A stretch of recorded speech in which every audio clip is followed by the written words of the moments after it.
tal? ¿Cómo están? Carlos Huerta aquí, usando ropa de vagabundo este día. Se me antojó, estaba muy calentita, me levanté hacia un chingo de frío. Dije, me voy a poner mi ropita, mano. De vagabundo o de perredista, como usted prefiera.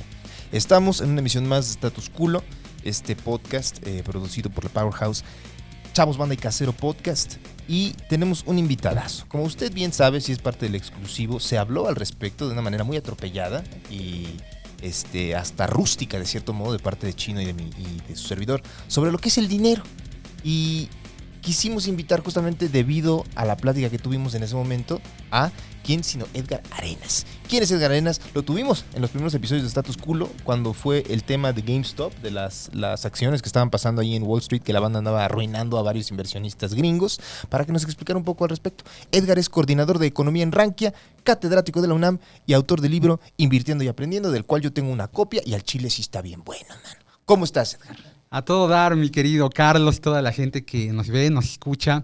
Aquí el Chino coordinando, también muy contento de poder participar contigo. Muchas gracias, y man. Con toda la banda, mi querido Carlos. Es un Muchas tema gracias. que inquieta y agobia. A la juventud que tiene dudas de qué es el dinero. O sea, ¿qué es y qué no es el dinero? ¿Cómo describirías tú? Porque parece una pregunta muy sencilla, pero en realidad es muy complicada si lo analizas a fondo. O sea, igual para ti no, porque eres un catedrático de la UNAM, pero para mí, que yo ni siquiera entré a la UNAM, es muy difícil responder.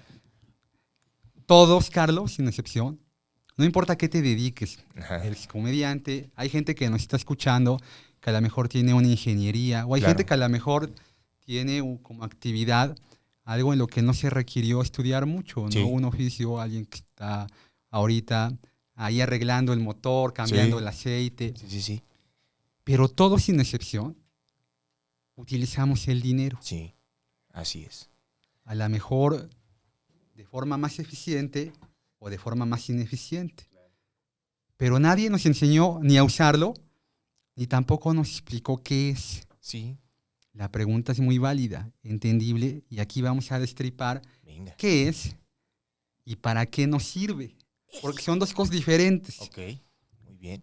El dinero nace Ajá. por la necesidad de tener 4 cosas que se han ido perfeccionando a lo largo del tiempo. Y cuando Ok. digo a lo largo del tiempo, es a lo largo de muchos cientos de años. Claro.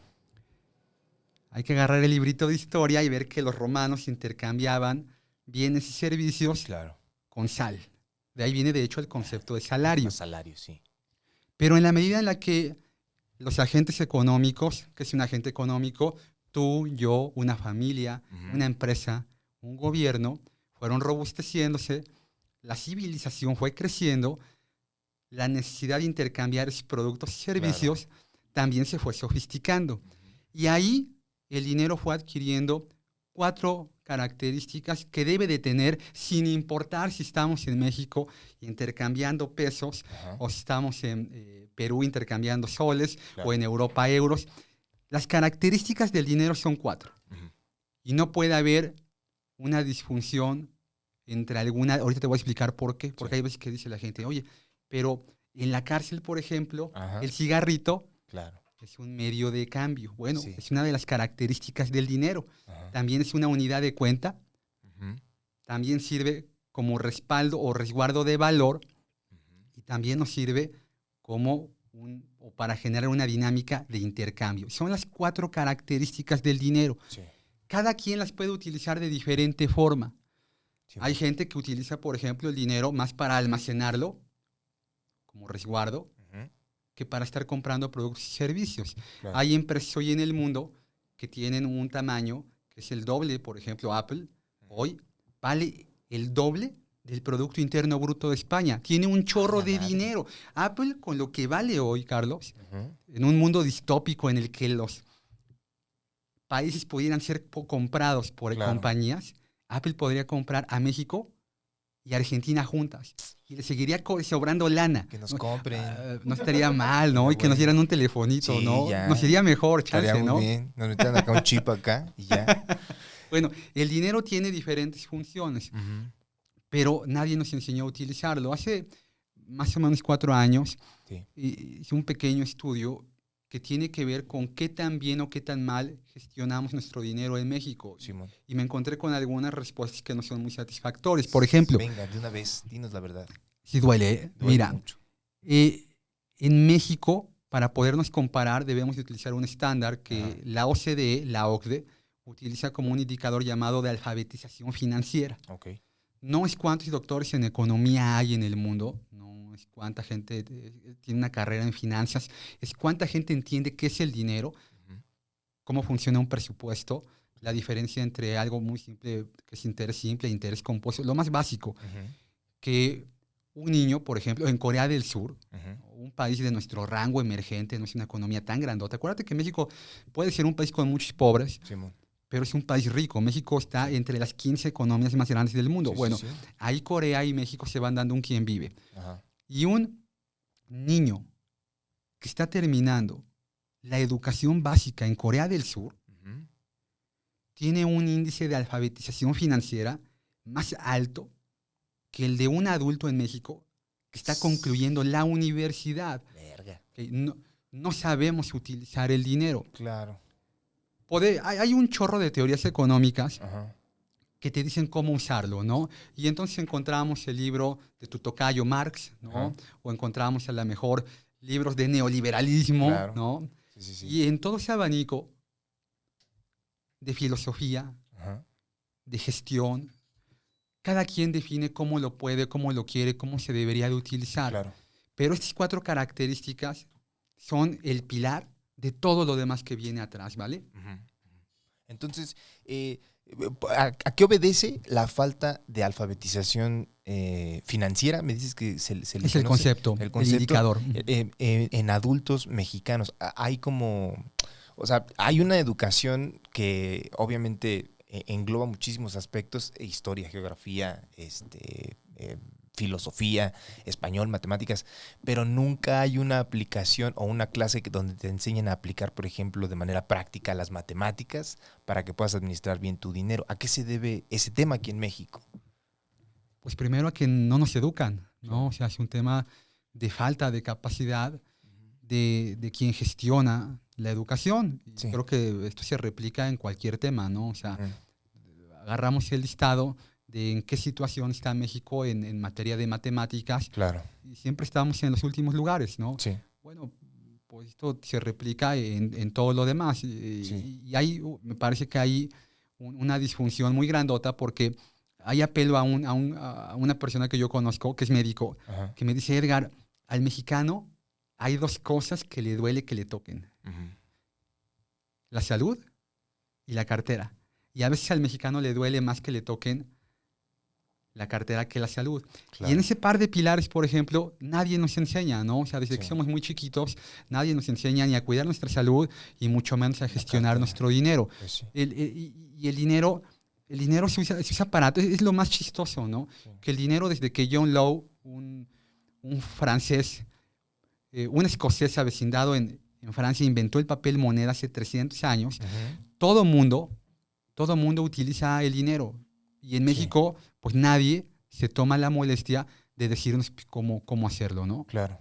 Hay un tema bien difícil, al menos para mí, de comprender del todo en la plática que tuvimos en el episodio exclusivo Chino y yo, que era justamente todo el dinero que, o sea, pongamos, todos los bancos del mundo o todas las instituciones financieras tienen cierto capital, ¿no?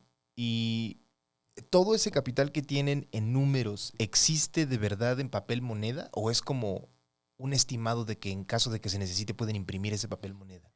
Es una gran pregunta. Y esta pregunta transformó la economía en el último siglo. Porque en el último siglo ocurrieron los cambios en el patrón de gestión de dinero más grandes en la historia. Porque Ujú. pasamos de un patrón oro.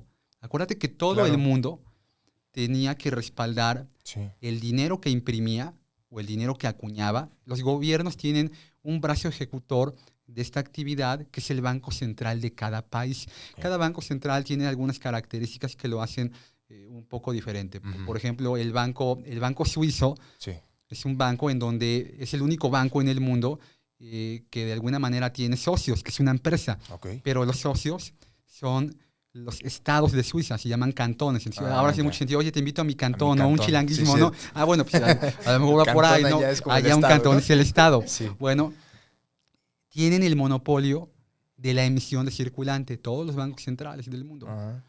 Durante mucho tiempo ese monopolio estuvo respaldado por la cantidad de oro que había en bóveda. Ok. ¿No? Y es el concepto que a veces veíamos en las películas, Sí. en las caricaturas, Los en lingotes donde de oro ahí. exactamente, atrás de una bóveda, Sí. ¿no? Con un montón de soldados, Ajá. había un chorro de lingotes, ¿no? Sí. Tenía que haber exactamente la misma cantidad de dinero impresa o acuñada Ujú. que lo que estaba respaldado. Ok. Pero entonces se vino la Segunda Guerra Mundial Ujú. y esto cambió. Hubo una transición de poder muy grandota en donde de Inglaterra, de Europa, digamos que la gran masa monetaria, porque fue lo único que quedó en pie de las grandes Claro. naciones, fue Estados Unidos, Francia, Alemania, Inglaterra, algunos ganaron, otros perdieron, pero Claro. todos, sin excepción, quedaron muy endeudados. Sí. Y el único país que quedó endeudado, pero que ganó, fue Estados Unidos. Y bueno, hay un concepto que para entender esto utiliza Marshall McLuhan, que es el que además acuñó esta idea de la aldea global, Ok. en donde históricamente el polo económico y el polo militar siempre habían estado en el mismo lugar. Y esto ocurrió desde siempre, desde que España llegó aquí a las Claro. Américas y luego en Holanda, lo que hizo Holanda, los Países Bajos Claro. tuvieron la flota marítima más grande de la historia y luego llegó la revolución industrial en Inglaterra y así, hasta que llega este punto en donde el polo económico y político se muda del otro lado del mundo, a Estados Unidos, que de hecho además esto está cambiando, ¿eh? Claro. Estamos viendo un fenómeno ¿En China? por primera vez en la Claro. historia, el polo económico y el polo militar no van a quedar en el mismo lugar. O sea, hoy estamos pisando un suelo Órale. que nunca habíamos pisado en la historia. El Sí. polo militar, el polo político, va a quedar en donde ha estado desde la conclusión de la Segunda Guerra En Mundial. Estados Unidos. Ajá, pero el polo económico ya no. O sea, en los próximos 10 años, el polo económico va a acabar de migrar hacia otra parte del mundo. Y nunca antes esto había pasado. Claro. Y por eso veíamos que Donald Trump se peleaba con China, porque Ya. un poco levantando la guardia Ajá. y tratando de estirar lo más que se podía esta liga, que en algún momento esa liga se va a romper, Sí. porque sí, la parte... hoy Estados Unidos es la economía más grande del mundo, es como el 25% del PIB global, Ok. y China es como el 10%, pero en la próxima década esto va a cambiar y China va a ser la parte más grandota del PIB del mundo. Órale. Entonces, bueno, en ese sentido, las grandes economías, Ajá. para poder ser del tamaño que eran, necesitaban mucho oro. Había oro, Sí. había guerra. Se acababa el oro, se acababa la guerra. Pues sí. Así funcionaba. Cuando concluye la Segunda Guerra Mundial, los países que, entre comillas, no salen tan dañados, deciden guardar su oro Ujú. en Fort Knox. A lo mejor por ahí algún chico en alguna película o en algún libro leyó de esta base militar gringa Ajá. en donde se guardaba el oro. Y ahí estuvo guardado, entre comillas, porque es lo que decían que había. Nunca nadie llegó, hizo una auditoría o una inspección si estaba ahí. para ver si estaba ahí todo el oro Ajá. que los franceses, que los ingleses habían mandado. Entonces ahí Estados Unidos lo tuvo, entre comillas, mucho Ajá. tiempo, hasta que durante la guerra de Vietnam a Estados Unidos le va de la patada, se empieza a endeudar mucho Ujú. para poder mantener la La guerra. Y De Gaulle le dice a Nixon, bueno, yo quiero estar tranquilo con mi lana, Sí. quiero mi oro, y manda un portaaviones, o sea, manda un barco para recoger el oro De Francia. de Francia a Ajá. Estados Unidos. Sí. Y Alemania dice lo mismo, sí, pues entonces yo también quiero mi oro de regreso y yo lo voy a resguardar. Claro. Y ahí Nixon dice, no hay oro. Y a partir de hoy, todo el patrón económico del mundo lo va a definir el papel moneda.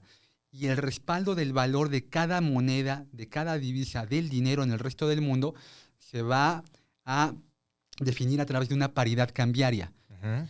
Peso dólar, Ya. euro dólar, Ok. yen dólar. Y entonces allí el dinero se transforma, porque por primera vez el dinero se vuelve además una mercancía, porque está a libre oferta y demanda, que es Claro. algo que a nosotros nos dolió o a la economía en México le pateó muchísimo las espinillas durante mucho tiempo, porque para mantener nuestra paridad cambiaria el gobierno, el Banco Central, tenía que inyectarle mucho dinero, todo lo que hoy llamamos reservas internacionales, se aplicaban para tratar de mantener nuestro diferencial cambiario. Entonces, cuando el gobierno ya no lo podía mantener, devaluaba el dinero. La devaluación era una instrucción que se daba para no mantener o redefinir esa paridad. Pero en el resto del mundo no. En el resto del mundo, las monedas y el dinero, las divisas, tienen una libre oferta y demanda de cuánto compras y cuánto vendes la moneda. O sea, de hecho, desde mediados de los 90, cuando hay una gran retransformación del Banco Central de este país, el Banco de México dejó de ser la caja chica del gobierno, adquirió autonomía, hoy tiene un gobernador, una junta de subgobernadores. Ahí el banco ¿Es Banjico? Okay. Así es nuestro banco central. Y, o sea, si tiene autonomía, bueno, mejor sí platícanos, o sea, tiene autonomía, pero ellos deciden qué hacer o reciben órdenes del gobierno o lo que está pasando en la actividad financiera mundial. ¿Cómo definen ellos su...? Deberían de tener completa libertad para tomar decisiones. O sea, hoy por hoy sí creo que no hay... o no se puede poner bajo sospecha, no ha habido algún indicador, no ha habido alguna actividad, alguna decisión que pudiera hacernos pensar que el Banco Central pues ha sido manipulado por una autoridad local o extranjera, ¿no? Pero sí pasa que mucho de lo que sucede en el mundo impacta las decisiones de nuestro Banco Central, que de hecho va muy bien acompañado a tu pregunta, porque nuestra moneda es una moneda que, a diferencia de lo que le pasó a nuestros papás, a nuestros abuelos, en donde nuestra moneda iba muy ligada, intrínsecamente ligada a lo que sucedía en el país, hoy nuestra moneda está mucho más ligada a lo que pasa en el extranjero. Nuestra moneda, Carlos, es la sexta divisa más líquida del mundo. Nuestra moneda es muy flexible, muy sencilla de realizar. Si tú hoy te subes a un avión y llegas a Filipinas, a Japón, te van a recibir el peso. A lo mejor muy castigado, pero te lo van a recibir. Si tú te subes a un avión con soles peruanos y llegas a Londres, pues a lo mejor no te lo van a recibir. Nuestra moneda sí tiene mucho valor fuera del país. Y es más, si tú vieras una gráfica de cómo se mueve nuestro diferencial cambiario contra el dólar o el euro o con la divisa que tú me dijeras, se mueve más durante nuestra noche que durante nuestro día. ¿Por qué? Porque muchos países, muchas empresas en Europa, en Asia, en Oceanía, hacen coberturas con nuestra moneda. Porque si la hacen con reales brasileños o soles peruanos, nadie se los va a recibir. Es una operación muy riesgosa. Pero con pesos mexicanos no. Entonces, en nuestra noche es muy común que nuestra divisa de saltos muy grandotes.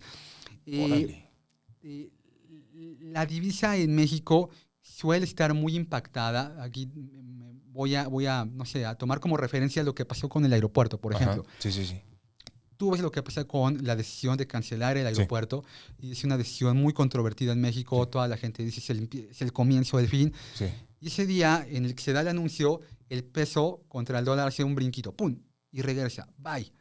¿Qué pasa? ¿Por qué? Porque allá afuera, el gran comprador de pesos dijo, ok, perfecto, pero el día que se declara por la OMS la pandemia, sería nuestra moneda boom. ¿Por qué? Porque nuestra moneda, aunque es muy flexible, no sigue siendo o no es una moneda de refugio como es el dólar, el euro, el yen, etc.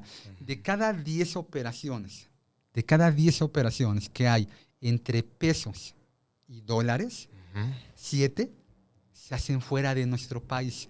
Nuestra moneda es muy flexible, está muy bien, pero a la vez sobrereacciona mucho a lo que ocurre hoy más fuera del país que lo que ocurre adentro. ¡Wow! ¡Qué cabrón! O sea, básicamente estamos a merced de que todo esté chingón allá afuera para que la moneda no. ¿Y quién determina entonces cuánto vale la moneda? O sea, hoy, por ejemplo, el tipo, uno va siempre, bueno, no siempre, pero bueno, trae dólares de Estados Unidos. ¿Qué te gusta? 3 millones de dólares traes. Fuiste a la boda de Santiago Nieto, dices, traigo cambio, man.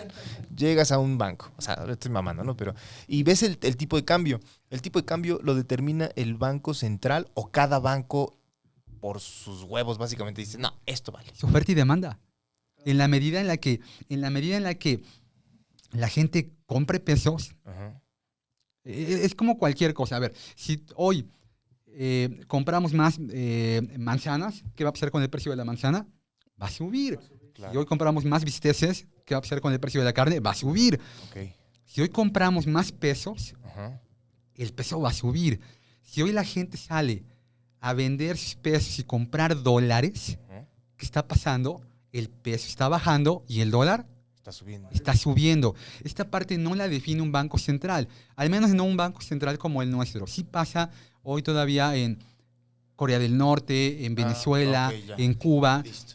pero en todo el resto del mundo, donde el banco central tiene esta libertad de la que platicábamos, Ajá. no tiene por qué incidir en el diferencial del Claro. tipo de cambio. Hay algunos alicientes. Por ejemplo, hace algún tiempo el Banco de México hacía subastas de dólares, Ajá. que era básicamente, ¿quieres dólares? Sí, sí. Ok, de lo que tengo en reservas internacionales, tengan dólares. Vamos a inyectar dólares, ¿no? Ajá. Esto pasaba ante eventos dentro del país, pero en un escenario como el abril del año pasado, Ajá. en donde todo el mundo salió a vender sus monedas emergentes y comprar dólares, Ya. compraba yenes. Claro. Pues no importaba si teníamos 187 mil millones de dólares en reservas internacionales, si tú los ponías al mercado, los iba a succionar, los iba a chupar, o sea, no Claro. iba a alcanzar. Todo mundo en ese momento lo que quería era cubrirse.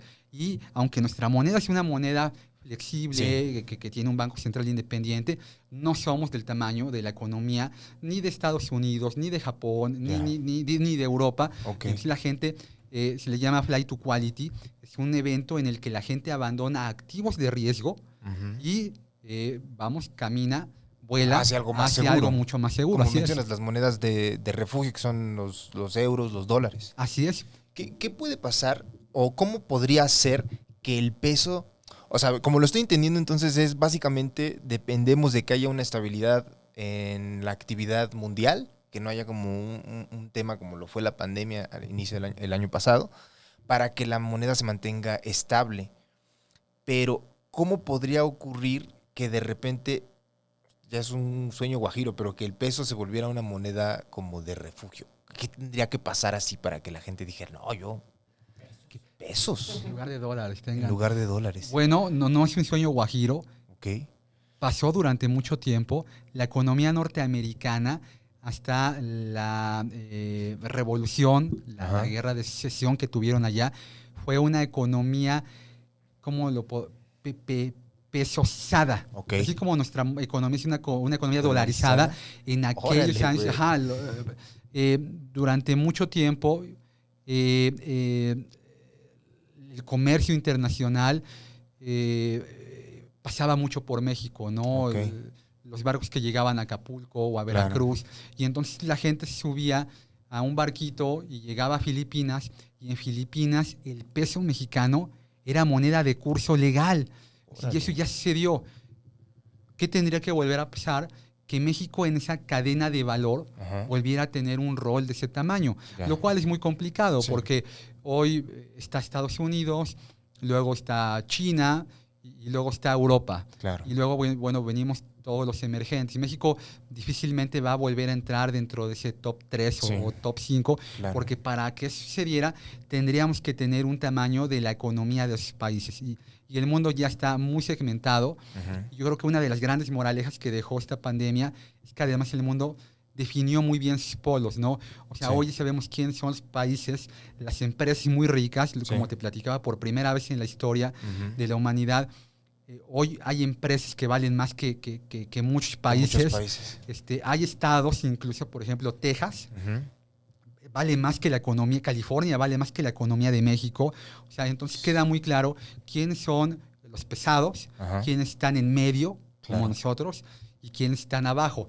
Pero entre cada uno de esas, digamos que, de esos escalones, Sí. la brecha sí es muy grandota. Claro. Ni tú, ni yo, ni mis hijos, ni mis Sí. nietos vamos a ver algo ver así. algo así. A lo mejor como en la película de El día después de mañana, no sé si se acuerdan, Ya, sí. cuando allá en Estados Unidos Ajá. todo se congela y entonces hay migración inversa. Acá. A lo Ahí mejor sí, ahí tal sí vez. podría pasar, pero no creo que eso pase, ¿verdad? Ni queremos. Ni queremos. Ajá. Pero, a ver, entonces, ¿qué ocurre? O bueno, según tu opinión, es la economía tiene que estar estatizada o tiene que ser 100% libre? Porque ¿qué pasa si un banco central determina el valor de cambio? No está de acuerdo con lo que está pasando afuera, ¿no? Y ahí se genera un pedo, ¿no? Esta pregunta hoy está muy de moda porque a raíz de lo que ocurrió en el 2008, Ajá, que claro. fue la crisis hipotecaria, Uf, sí. subprime, hipotecaria, financiera, hubo muchos bancos centrales que metieron muy duro la pata. O sea, Sí. hicieron exactamente lo que no tenían que hacer. Y de ahí, de las cenizas de esa ave, el fénix que sale, son las criptodivisas, Ok. que es la posibilidad en que tú y yo y cualquier persona en el mundo Ujú. gestione la emisión del circulante. O sea, le quitas el monopolio al Banco Central Claro. de tener esa parte de yo controlo qué hacer con el dinero y todo, ¿no? Y entonces la gente en todo el mundo hoy tiene un pedacito de una criptodivisa que puede ser Ujú. Ethereum o puede ser Bitcoin, Sí. en donde el Banco Central no tiene este privilegio, este monopolio. No decide Y cuánto vale. No decide cuánto vale. Ok. Exactamente. Y incide en realidad nada, porque no hay ni siquiera un marco jurídico, porque Ujú. tú eres el dueño de la moneda. Claro. O sea, el monopolio, como el monopolio de la seguridad, Ujú. hoy que está tan de moda el monopolio de la generación de energía eléctrica, Sí. todo Ujú. eso, bueno, siempre levanta ese callo, ¿no? Bueno, digamos que el gran salto que está dando hoy el mundo es que la democratización de la riqueza por primera vez en la historia la está dando este tipo de nuevas dinámicas Ok. de monedas. No sé si está bien o está mal. O sea, Ujú. es un escenario que el librito de historia no te dice, mira, ya Claro. pasamos por ahí y no funcionó. Ya. O sí funcionó. No es que a lo mejor como la parte de estatización del Estado, en donde, bueno, sí vimos que Rusia no jaló, Ujú. que Europa del Este no funcionó. Ya. Aquí en este caso es muy diferente, Sí. porque cuando hablamos de estatización, a veces tal vez lo que percibimos es la gestión de la creación y distribución de la riqueza, ¿no? Ujú. Que es lo que hoy todavía pasa a lo mejor en Corea del Norte, Claro. en Cuba. Pero en materia de gestión de dinero, nunca antes se había hecho esto. Entonces sí estamos No pisando. tenemos antecedentes No hay para antecedente. decir esto va a Ajá, funcionar, entonces esto no. yo te diría que es nuevo. Ajá. Mi opinión es que sí va a funcionar, Ujú. aunque no a lo mejor como hay una corriente llamada maximalismo, que Ujú. son bitcoiners que te dicen esto va a pasar y va a pasar muy rápido y dentro de muy poco tiempo todo el mundo va a gestionar su dinero con criptodivisas. Claro. Lo que platicaba de John Law, o sea, para que el papel moneda pudiera tener una prevalencia, una vigencia, una democratización en todo el planeta, pasaron más de 300 años, Claro. ¿no? Sí. Yo creo que esta parte de las nuevas divisas electrónicas tienen algunos alicientes y desalicientes, como que todo tenedor de una divisa electrónica debe de tener un dispositivo inteligente, una computadora, una Ya. tableta, un teléfono, crear un exchange, que es como un monedero electrónico donde las guardas. Ajá. Y hay mucha gente en este mundo que no es que no tenga un dispositivo electrónico, no tiene que comer. Claro. Entonces, es lo que te decía, yo creo que una de las grandes moralejas de este mundo, de lo que Ujú. acaba de pasar con la pandemia, es de que hubo quienes nos sumergimos digitalmente muy rápido, Sí. al 100%. Hoy estamos transmitiendo a través de internet, los chicos estudian, hay quien Sí. trabaja, vemos televisión, vemos serie Netflix por Sí. streaming, pero hay gente allá afuera que hoy se la está pisando muy mal, Claro. porque es gente que no tienen nada, ¿no? Sí. Entonces, no sé sí sé, creo que sé para dónde va, pero va a tardar mucho en Ok. que esta realidad pueda sumergirnos a todos. ¿Cómo describirías? Porque es un tema que igual no tengo la menor idea, Chino y yo, de las criptomonedas justamente. Y es también un tema bien interesante para mucha banda que pues, ve el podcast. Y a mí la verdad me sorprende mucho, la verdad es que lo escuché. A la fecha no tengo muy claro qué verga es, pero sí he visto como que hay lugares donde se puede cambiar Bitcoin, no sé qué vergas. Entonces, ¿cómo podrías darnos una explicación de esto? Ok, esto es muy fácil. Es el dinero que tú traes en tu bolsa, Ok. tú también, Chino, nada más que lo tienes guardado en la nube. Y Ujú. las transacciones que se hacen entre las personas que están intercambiando esa moneda no las gestiona el Banco Central, ¿no? Tú no mandas tu SPAY. ¿Han Ujú. visto? No mandas Sí. el SPAY y Banco de México lo autorizó. Claro, Ok, sí. ahí no hay Banco de México. Está transacción es entre tú y a quien le pagaste o quien te cobró, y no hay ninguna entidad privada o estatal que intervenga y meta las manos. Okay. Es como mandar un WhatsApp, ¿no? Nada más que en lugar de mandar la foto exactamente, un chiste, ¿no? Okay. Lo que estás mandando es lana y ahí nadie interviene. Entonces, es la posibilidad de que uno a uno podamos intercambiar dinero sin que el Estado meta las manos. Pero esa lana, digamos, o sea, no es como que pueda yo ir a comprarme un bubalo así con Bitcoin. O sea, necesito ese dinero en moneda. ¿La tienes que cambiar? Sí, ¿no? Sí, hay lugares donde sí y hay lugares donde no. Okay. Hay operaciones en donde te reciben la criptomoneda y el producto o el servicio que adquiriste no ameritó intercambiarla por otra divisa. Okay. Hay lugares en donde sí te dicen, bueno, para que la podamos ejercer, la vamos a tener que tomar a un tipo de cambio. Claro, y entonces tu criptomoneda la vamos a cambiar por pesos o dólares. Hoy estamos viviendo este proceso en el que hay mucha gente que dice que en algún punto todo van a ser criptodivisas y no vamos a tener que intercambiarlas por pesos o dólares y vamos a hacer a un lado al Estado. La revolución monetaria de la que hablábamos. Órale. Y hay gente que dice no. O sea, va a venir no a suplir, no es un tema de quítate y yo me pongo, es un tema de complementariedad. Bueno, están este par de corrientes y creo que en algún punto, mira, históricamente las divisas que acaban prevaleciendo son las divisas que acabaron democratizándose. Okay. Y yo te reitero, creo que hay muchos desalicientes para que esta criptodivisa, al menos en el corto plazo, pueda democratizarse en todo el mundo. Y que se acepte de manera universal, digamos. Así es lo correcto. Que tiene que ocurrir. Así Verga. Es un tema bien complicado porque también, entonces entiendo por lo que me comentas que quienes tienen una criptomoneda, entre ellos mismos deciden cuánto vale esa criptomoneda o cómo. Es muy buena pregunta porque uno de los grandes problemas del mundo actual es que para poder mitigar la crisis en la que estamos viviendo, ¿qué han hecho los bancos centrales? Han impreso un chorro de dinero, ¿no? Estados Unidos en 1 año y medio, desde que empezó la pandemia, hasta el día de hoy, ha impreso más dinero que el que imprimió desde que la Reserva Federal, el Banco Central Gringo, se creó hace 200 años, hasta la década de los 70. O sea, hoy es el punto en la historia en el que hay más dinero en el mundo. Nunca ha habido tanta lana.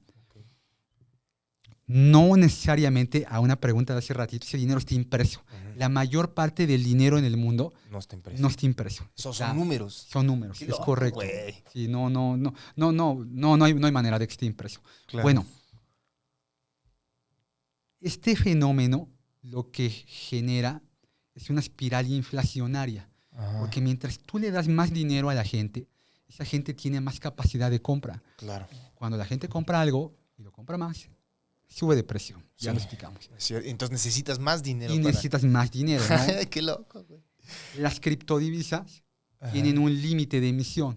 En algún punto, por ejemplo, el Bitcoin va a dejar, se le llama, de minar, de emitir, de nacer. Estas divisas, hasta ahí llegó. Es una divisa, se puede decir, deflacionaria, no inflacionaria. No va a haber más monedas como esta. Viene a ser, digamos, que la contraparte de lo que actualmente estamos viviendo. Por eso mucha gente está a favor de esta divisa. Porque dice, el fenómeno inflacionario que hoy vivimos en México y en el mundo lo provoca la gran emisión de circulante.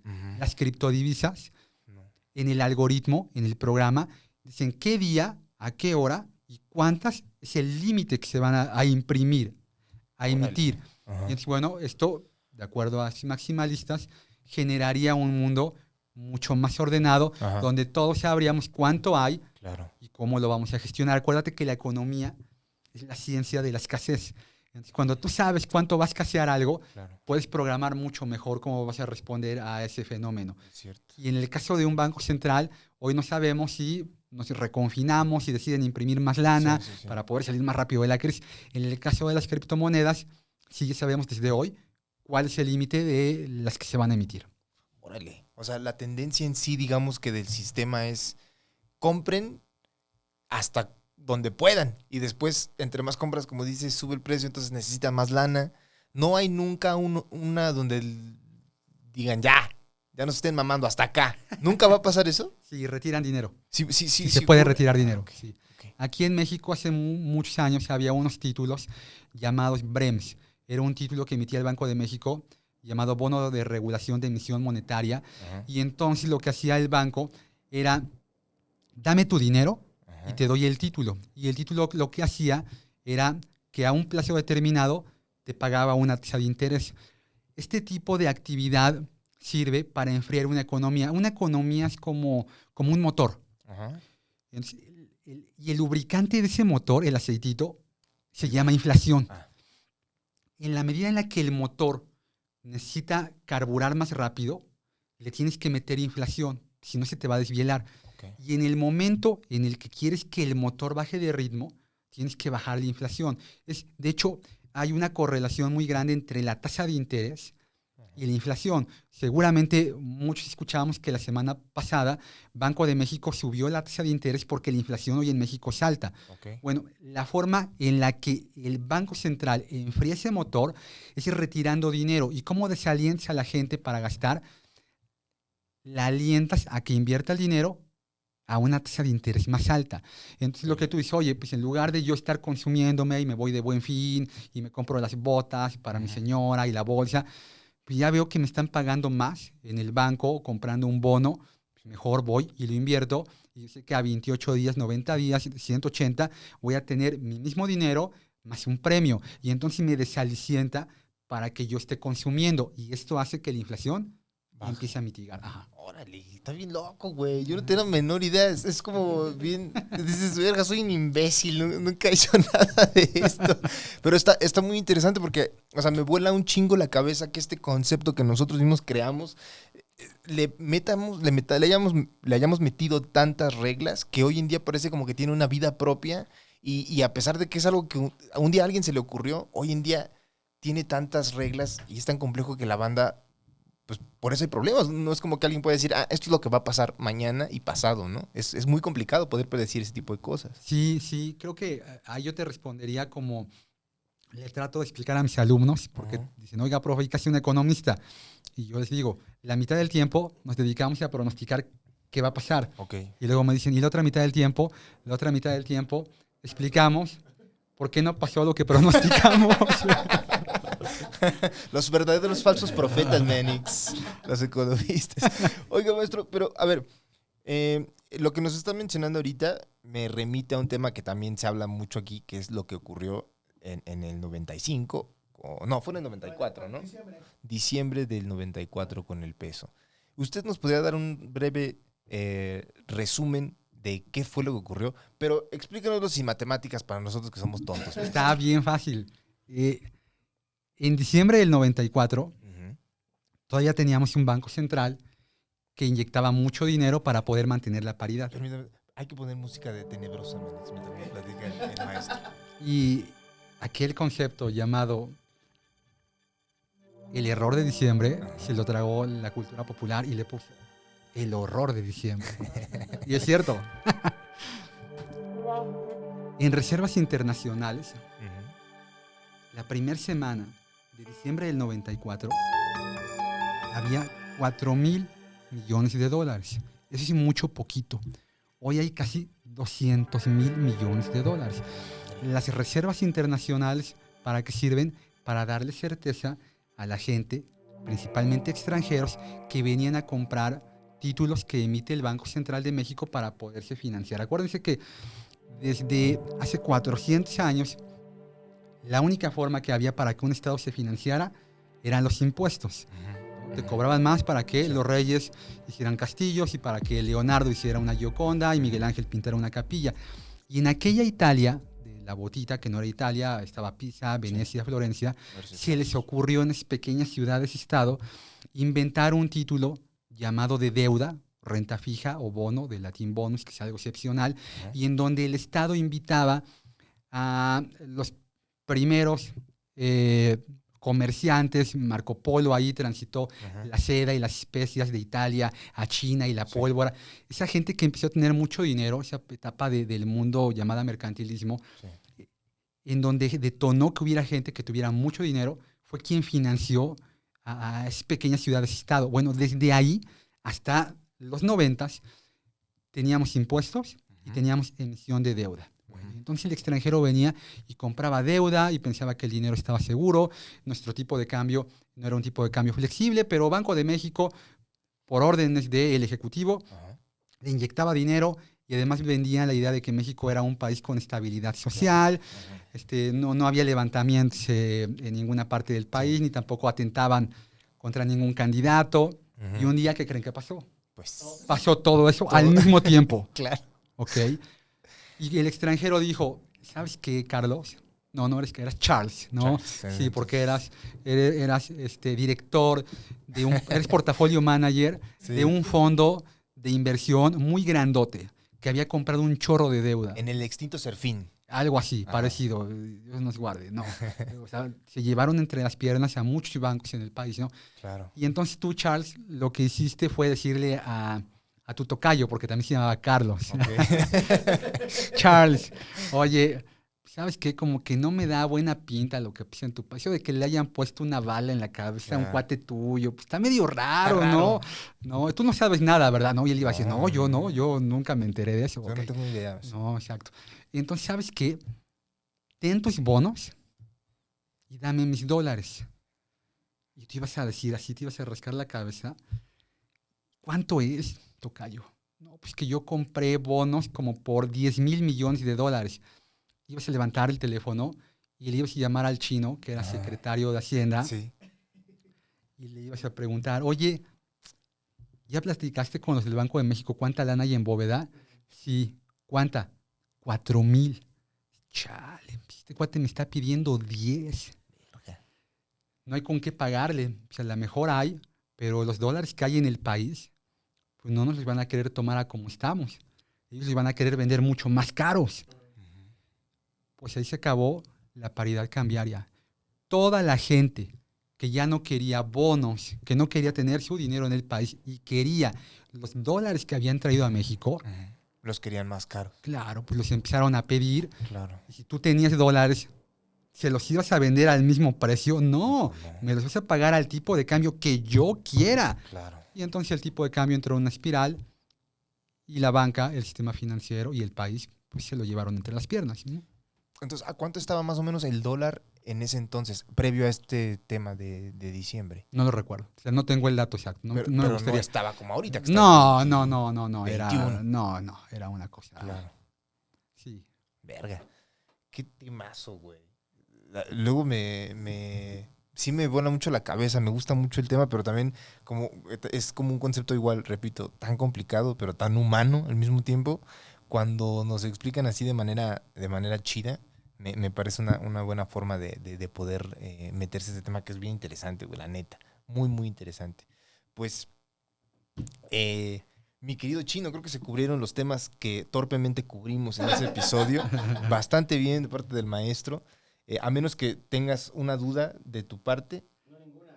Ahí les iba el tipo de cambio. A ver. 3.41, el 1 de diciembre del 94. Ah, no mames. Si tuviéramos un DeLorean, como el que tienes ahí atrás de juguetito, en lugar de ir por el almanaque de Marty, vamos por $. Vamos por $. Regresamos y que triplicamos la ganancia, ¿no? En un abrir y cerrar de ojos. Verga. Maestro, pues muchísimas gracias. Si se nos llega de nuevo la espinita para hablar del tema que probablemente va a ocurrir, y salen más temas, estaremos ofreciéndole una invitación a ver si usted acepta. Y pues nada, ¿qué le puedo decir? Me siento bien idiota, no sé, como que hablamos otros idiomas. No, hablamos el mismo, nada más hay que entenderle, ¿no? Claro. A lo mejor sí un poquito de caló, pero yo siempre he sido de la idea de que es sencillo. El tema es que los financieros, y aquí me voy a malganar a varios amigos, nos gusta hablar con tecnicismos en inglés. Sí. Hay gente que no sabe hablar inglés en México, mucha, la mayoría, y tecnicismos económicos menos. Sí. Si lo que queremos es democratizar el conocimiento, tenemos no que hacer que la gente se suba a donde estamos, sino que nosotros nos bajemos a donde la gente esté. Es un gran rezago del sistema financiero, porque todos queremos que hablen el mismo idioma. Y es al revés. Si les hablamos en el idioma que ustedes entienden, que nosotros Sí. entendemos, Claro. todo esto se puede Sí. democratizar. Y les comparto mis redes. Por favor. En Twitter soy muy activo, estoy como @GaroArenas, en Facebook también y en LinkedIn. Entonces, quien quiera, Ahí está. estamos. Claro que sí, las ponemos en mi chine Ok. en el video. Y listo, un gustazo. Maestro, muchísimas gracias. Muy, muy ilustrativo todo. De verdad, le agradezco mucho el tiempo. Nada, pues ahorren. Otro día platicamos de ahorro e inversión. Sí, me late. sí, sí, hagámoslo, maestro, por favor. Muchísimas gracias. Una misión de status culo. Cuídense mucho. Gracias, China.